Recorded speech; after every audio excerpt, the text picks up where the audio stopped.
Salut, c'est l'Alsace Insolite. Vous comprenez là le message que je vous envoie?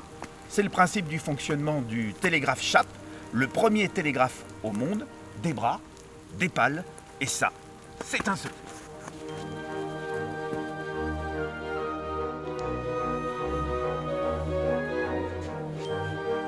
Merci de nous faire visiter ton télégraphe Chappe. Il date de quand? Et il date de 1798.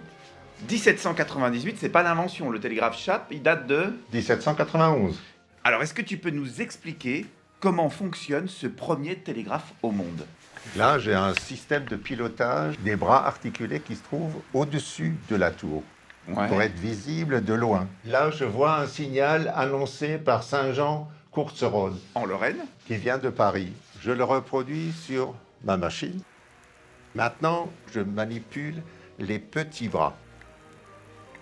Et ensuite, je me dirige vers ma lunette pour regarder mon collègue, pour voir s'il a reproduit mon signal fidèlement. S'il est bien reproduit, le signal peut continuer le chemin. Et là, ce dispositif, il s'arrête quand? 1852. Morse est là, avec son télégraphe Le électrique. télégraphe Morse, ouais. Donc c'est la fin de Chappe. Là, Antoine, on a changé de lieu. On est dans la maison du stationnaire, juste à côté de la tour Chappe. Donc c'est là qu'il vivait. Oui. On est devant un petit module qui nous permet de découvrir la ligne de Paris à Strasbourg. Ça part donc de Paris. De l'église Saint-Sulpice, tout le territoire était couvert. Il y avait plus de 550 stations en 1852 et qui couvraient 5000 km de ligne à travers la France. Tous les 12 à 15 km, il y a ce Une dispositif. station. Mais Il y a 47 stations. 47 stations. Et donc nous, on est là. Saverne-le-Haut-Bar.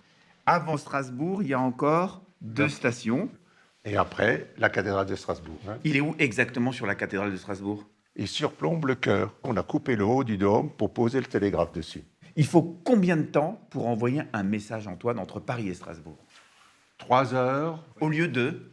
4 jours, à cheval.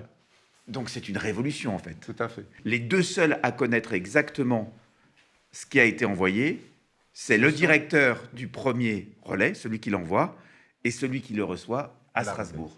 Comment ça marche? Donc là, le message que je souhaite envoyer est celui-ci. Nous attendons le soleil et le ciel bleu. Donc il va chercher dans son vocabulaire chaque mot. Il a un codex avec plein de pages, 92 pages 92 et pages. 92 lignes par page. Je prends mon tableau de signaux et je fais la correspondance.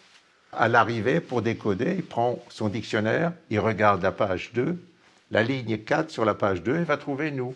Et ainsi de suite, il va constituer le corps du message. Est-ce qu'on pourrait envoyer, par exemple, l'Alsace Insolite, c'est vraiment les meilleurs reportages du monde? Oui, Même sur à la cathédrale. condition de l'avoir dans le codex. Ah oui, bah oui, c'est ça. Bah oui, bon, peut-être que l'Alsace Insolite, ça devait exister dans le codex, non? Je suis pas sûr. Non.